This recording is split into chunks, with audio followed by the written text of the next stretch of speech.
Today we're going to take a look at the Dexter 89-inch long EZ-Lube 3,500 pound trailer axle beam with the 4-inch drop. Now this axle beam will act as part of your trailer suspension system. It'll replace an axle on your trailer and you can fabricate a suspension to fit your application. It is a high-strength steel construction. The axle tubing outer diameter is 2 3/8 inches. And this is an underslung design axle, and by that I mean the spring seats that the leaf springs mount to, they're welded to the underside of the axle. The spring seats, the spindles, the brake flanges are all welded on. It is a 4-bolt brake flange. And you also might notice on this axle the bend in the center of the axle here. This is to ensure the proper camber angle. Basically, when you install this axle, that bend should face up, and the label right here should face the rear of the trailer.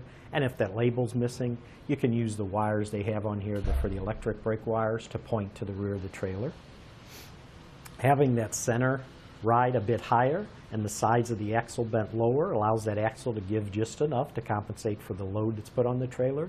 And this bend creates a nice zero camber angle for even road to tread contact across the width of your trailer tires and ensures that the angle of the wheels are correct for your towing needs.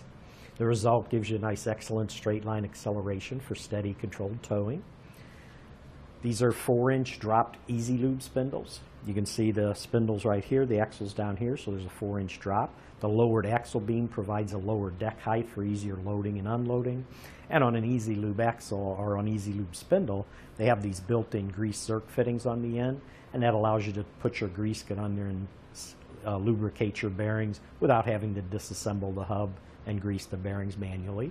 So with your hub all on there, put your grease gun on there, pump the grease in there, and your bearings are all ready to go.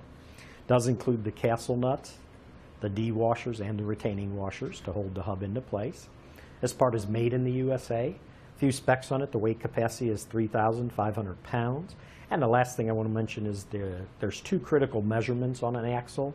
The first measurement is the hub face to hub face length. And this one, we don't have any hubs on it right now, but when you put your hub on there, the hub face, that's where your wheel stud will end.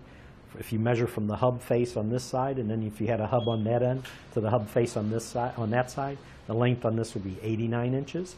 And the other measurement would be the spring center to spring center length, and that's measured from the center of the spring seat over here to the center of the spring seat on that end. On this one, it'll be 74 inches, which is basically your trailer width. And also, when we ship these, that one already has it attached, but when we ship these, what we do first is we use these rubber protectors, very thick rubber protectors, and we'll put a coat of grease on the actual spindle to protect it from any corrosion.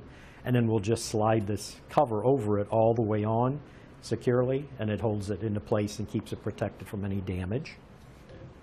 But that should do it for the review on the Dexter 89-inch long EZ-Lube 3,500 pound trailer axle beam with the 4-inch drop.